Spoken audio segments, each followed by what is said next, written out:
The jungle wasn't quiet, it was waiting. Thick humidity clung to the Marines like a wet shroud, and every leaf, every shadow felt alive with eyes. They had been advancing through the Philippine undergrowth for less than 30 minutes, when the first shot cracked through the trees. It didn't. Nico just punched into Private Dwyer's neck and dropped him face first into the mud. No muzzle flash. No warning. Just death. The squad dove for cover, scrambling behind fallen logs and tangled vines, whispers turning to panic as another shot sliced bark inches from Corporal Hayes' head. Japanese snipers were ghosts out here, high in palms, buried in foliage, sometimes tied to branches so their bodies wouldn't fall even after death. The platoon knew this terrain favored the enemy, and without a marksman of their own, they were as good as blind. And that's when they all looked at him. Private Harold Hank Mercer pressed his back into the dirt, clutching a long wooden rifle more suited for deer than war. It wasn't regulation issue. No sleek Springfield bolt action, no military stamp. Just a mail-order hunting rifle he bought months before enlistment. The others laughed when he carried it ashore. You planning to scare 'em off with that toy? Someone had joked earlier, maybe hunt squirrels instead of Japs, another chimed in, but now their laughter had dissolved into desperate glances. Hank steadied his breath, ignoring the sweat rolling into his eyes. The forest seemed still too still. Then he saw it, a tiny reflection, just a flicker of light high in the canopy. Like the sun brushing. Polished glass. His finger tightened on the trigger. He wasn't sure if the shot would save them or reveal his location faster than he could run. He exhaled and aimed at the glint. The recoil kicked harder than he expected. The shot cracked through the jungle, louder than the thunder in his chest.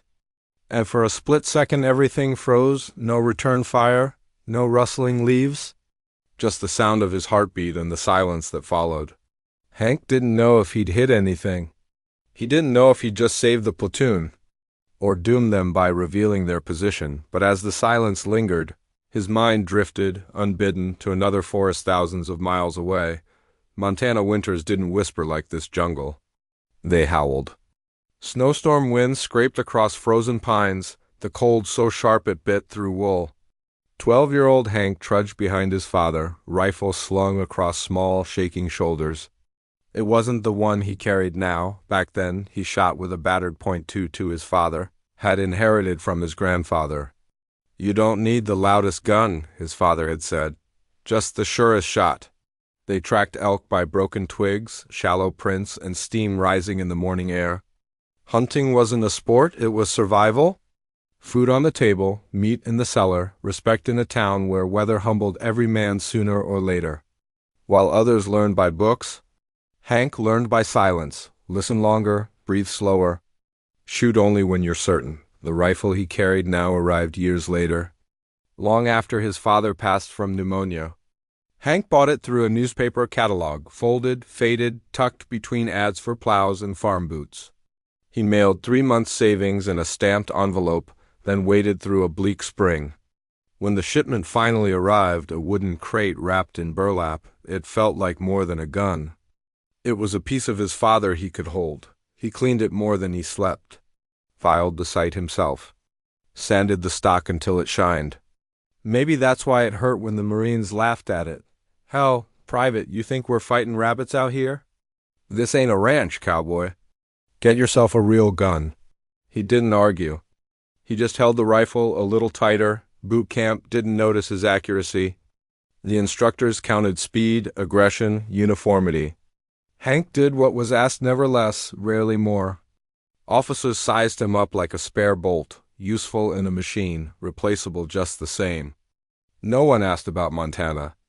No one noticed he could hit targets others couldn't even see.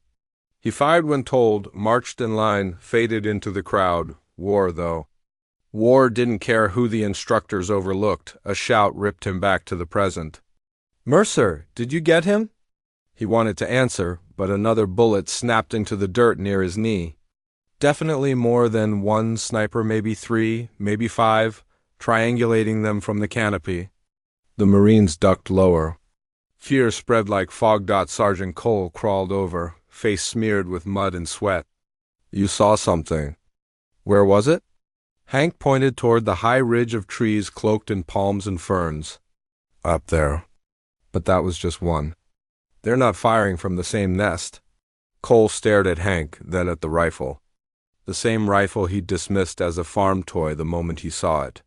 Something in his expression shifted, not trust yet, but hope mixed with desperation. Can you hit another? Hank swallowed hard. He didn't know. He wasn't shooting elk anymore.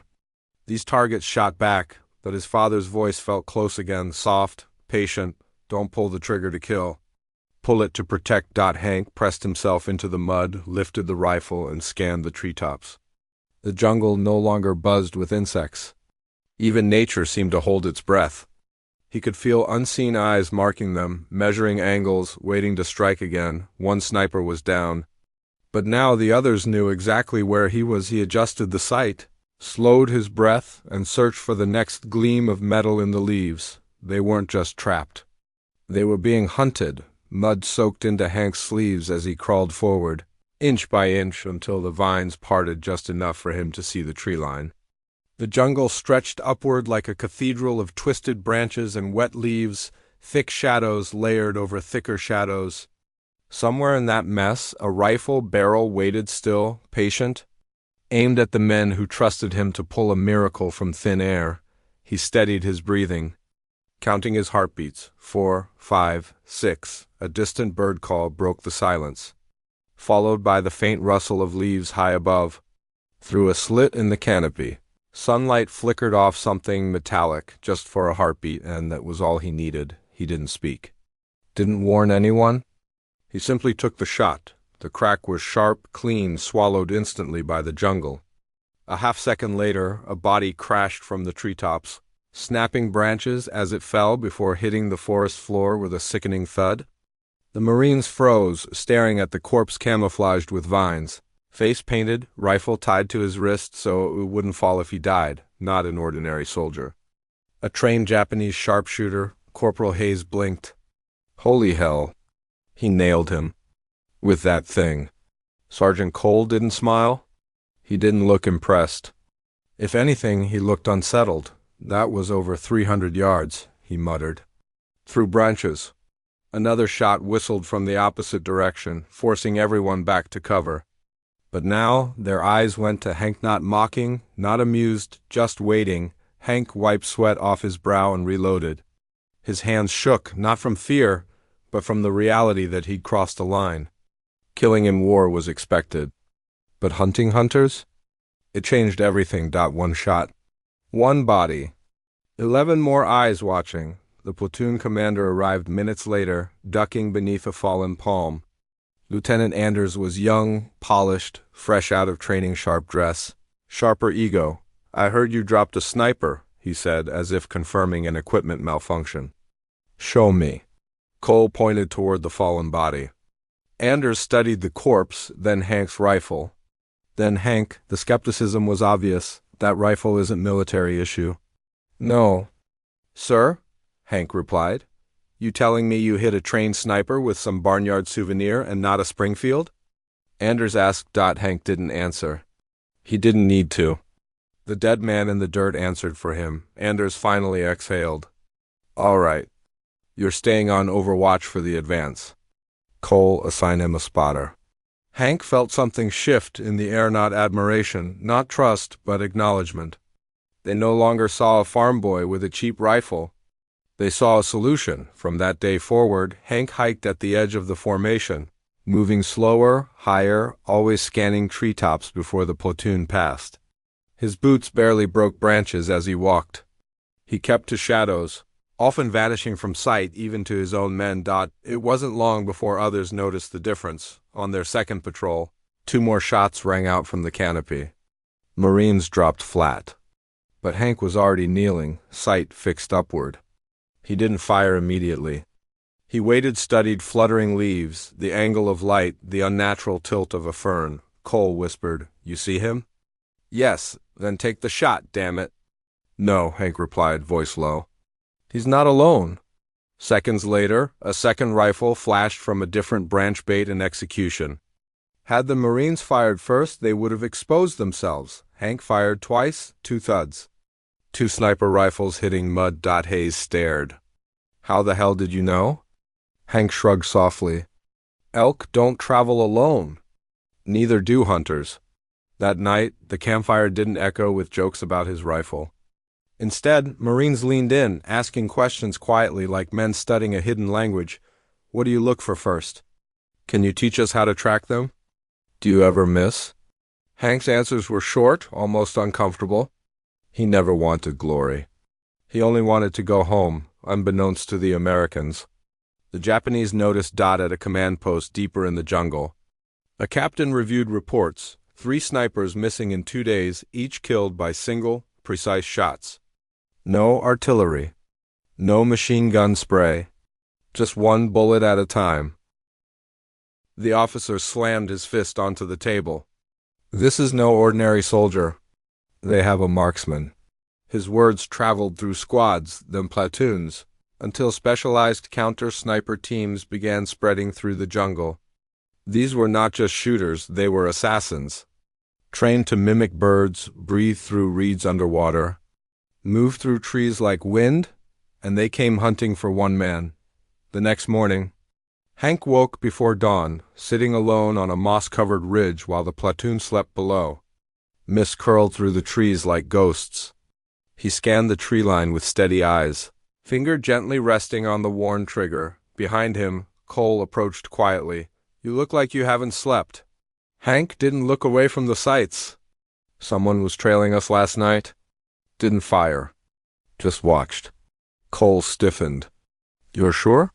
Hank nodded. They're studying us now. Learning patterns. Cole hesitated, then asked a question he'd been holding back. Why are you so good at this? Hank finally looked away from the trees, eyes distant. Where I grew up, if you missed, your family didn't eat. If you hesitated, you froze to death. I never learned how to hunt for sport, only how to hunt to survive. Cole said nothing. There was nothing to say. The forest suddenly shifted, birds scattering. Leaves trembling, the faint glint of steel deep in the canopy. Hank raised his rifle. Expression sharpening. They're coming, he whispered. And next time they won't miss first. He sighted a silhouette forming in the treetops. One shot. One chance. And a war that had just become personal. The rain started before dawn, soft at first, then pounding hard enough to turn the jungle floor into black sludge.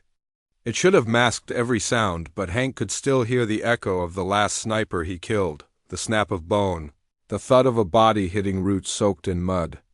The platoon moved south toward Lady Ridge in staggered formation, but Hank drifted away from them, silent as fog.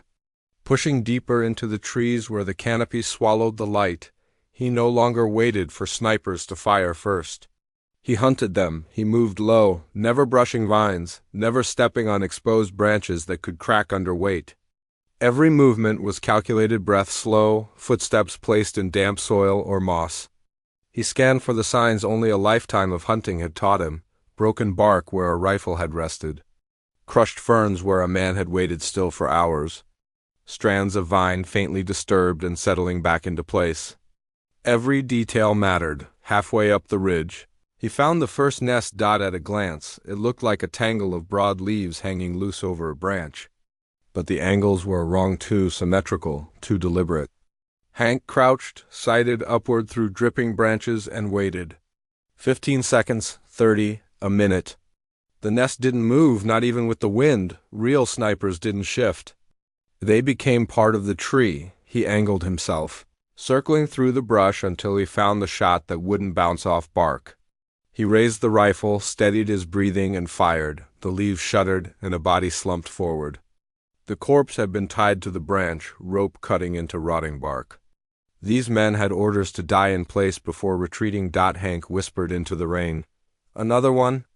No cheers. No witnesses. Just the rain washing blood down the trunk. By midday, he had moved nearly a mile ahead of his platoon. They could no longer see him. Some doubted he was still near at all. Whispers spread among the Marines, half respect, half unease. Man moves like he ain't human. He doesn't talk. Doesn't blink. Maybe he sees ghosts. Maybe he is one. Rumors traveled faster than bullets. The second sniper found him first.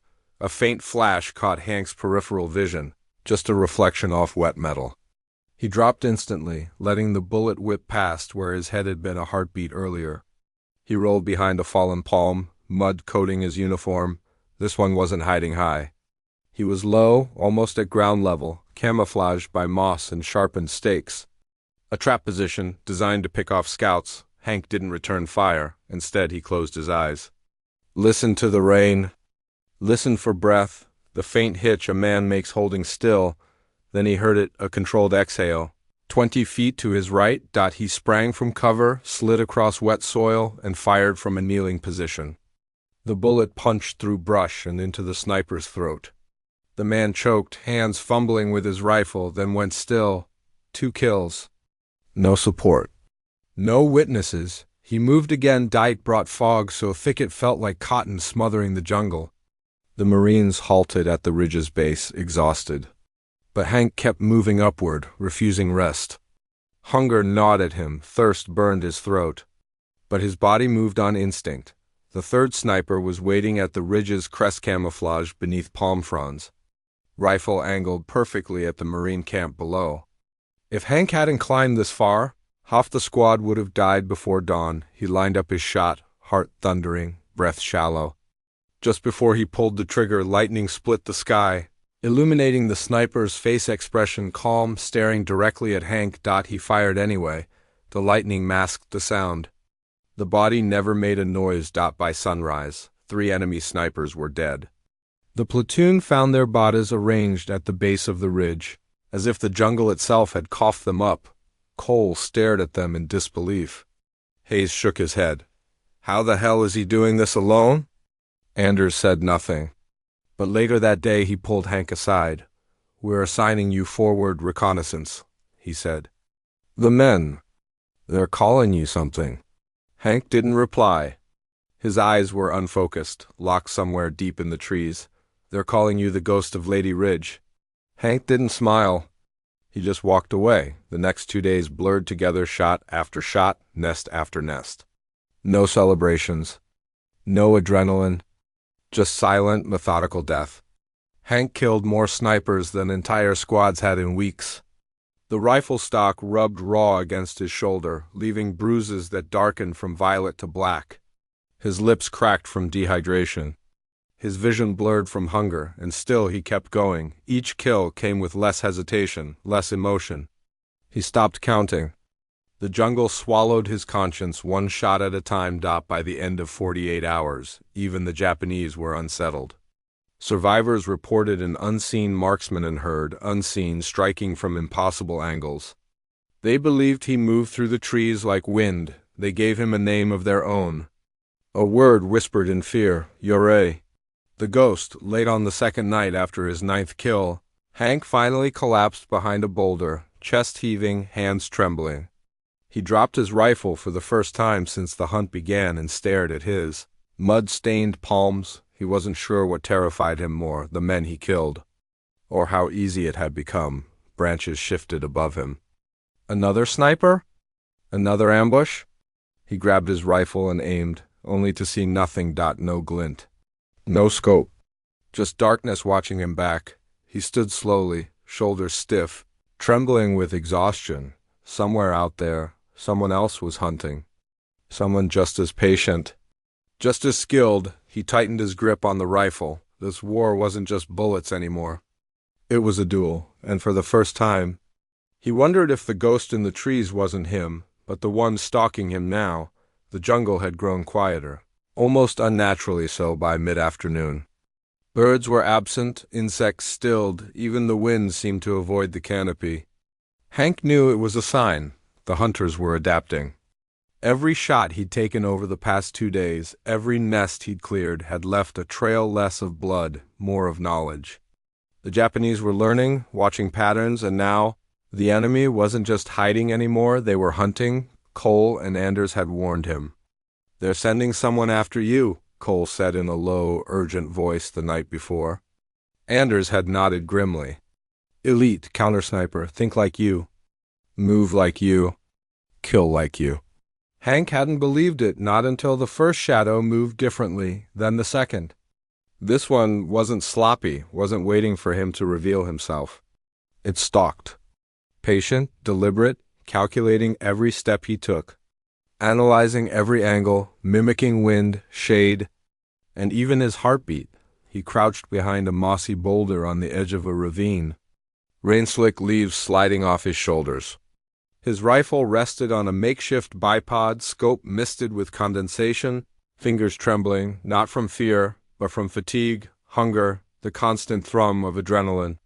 A sudden glint caught his eye, a tiny reflection, moving fast between branches. He snapped his head back toward cover just as a round slammed into the ground beside him, sending mud spraying across his chest. A shallow graze on his arm burned, stinging, but adrenaline kept him alive. He rolled, dragged himself deeper into shadow, and paused to take stock.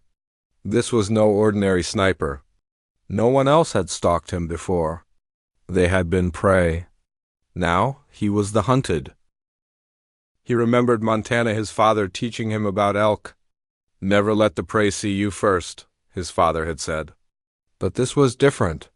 There were no predictable patterns, no herd movements. Every leaf could hide death. Every twig a trigger. Hank forced his shaking hands to steady his rifle. He peered through the scope, scanning broken branches, glimmering leaves, disturbed moss. He saw movement, subtle, almost imperceptible, a shift in the angle of a branch, a reflection in wet metal.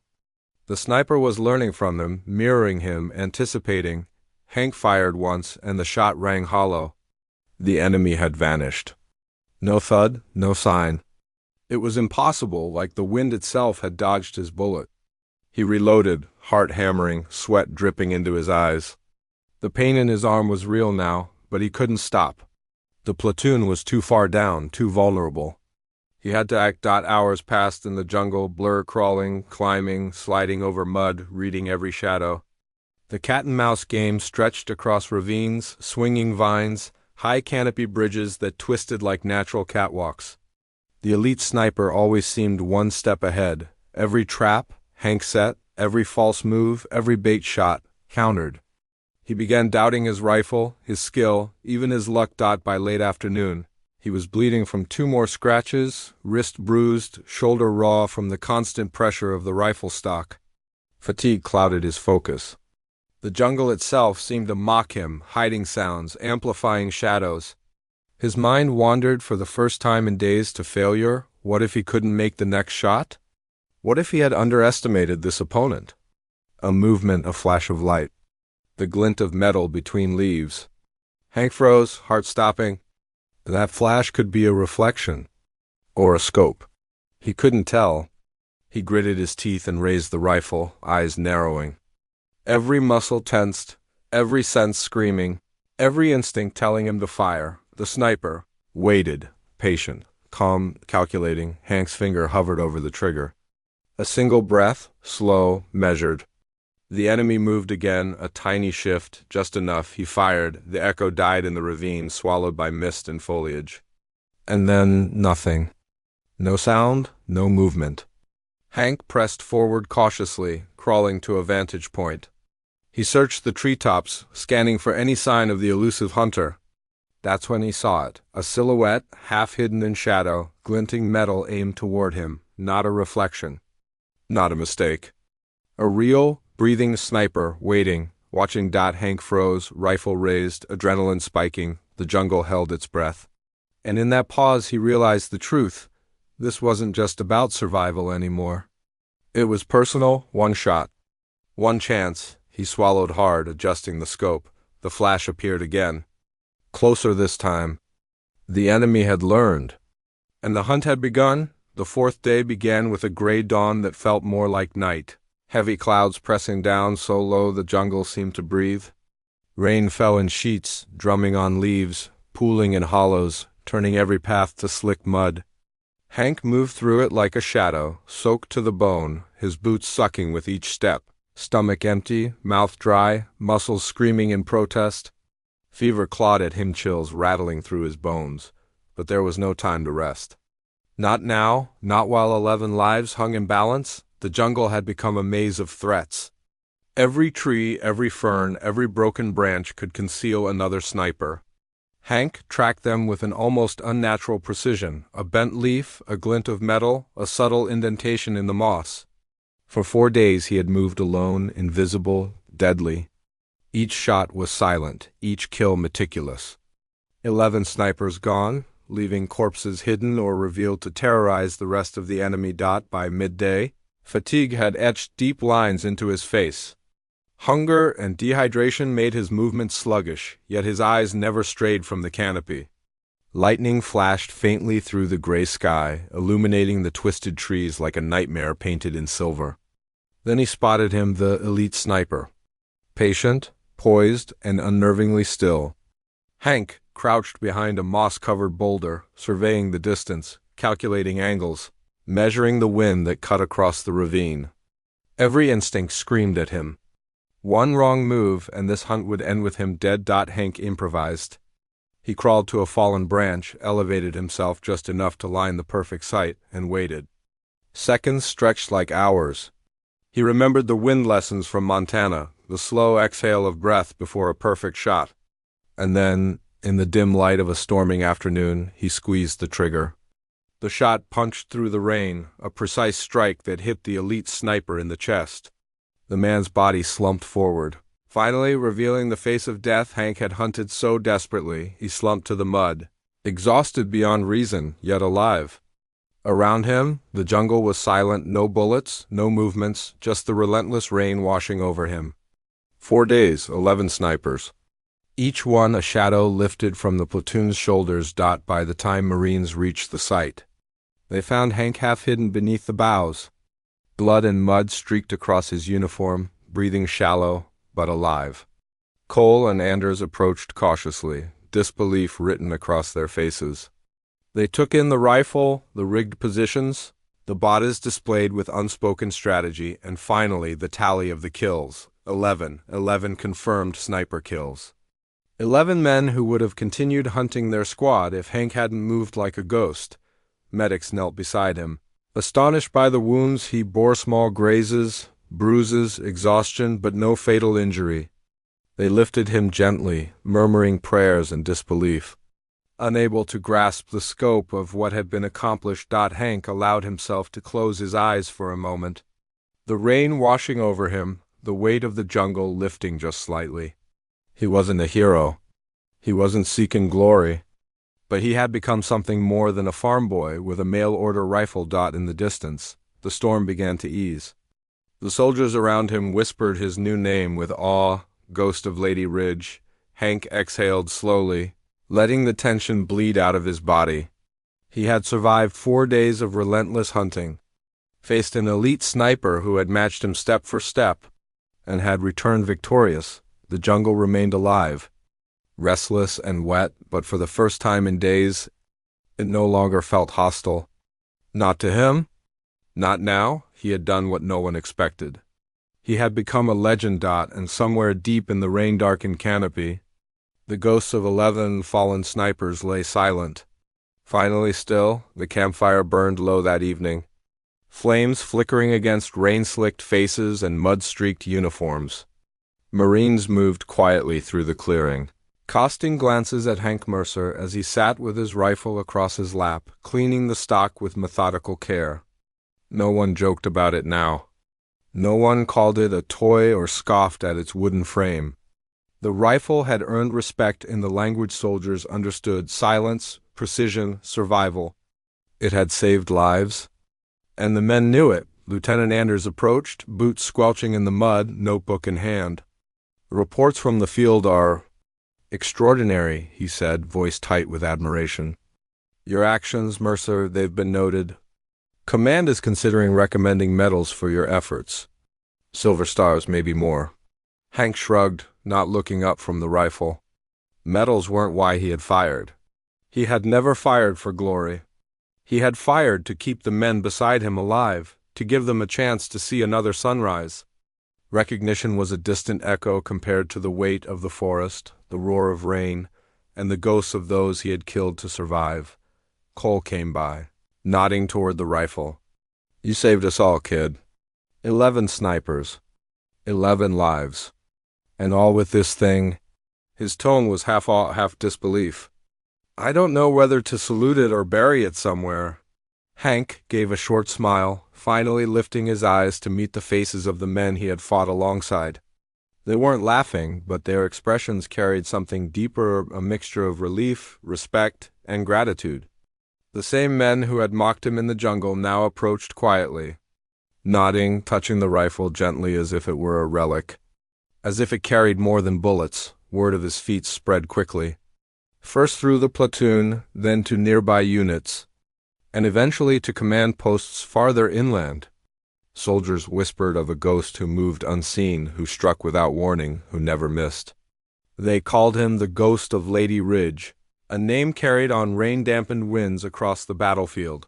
Hank walked alone along a narrow path later that night, rifle slung over his shoulder. The forest around him was still, and for the first time in days he let himself reflect. He remembered the fear, the sweat, the blood-soaked earth, and the men whose lives depended on him.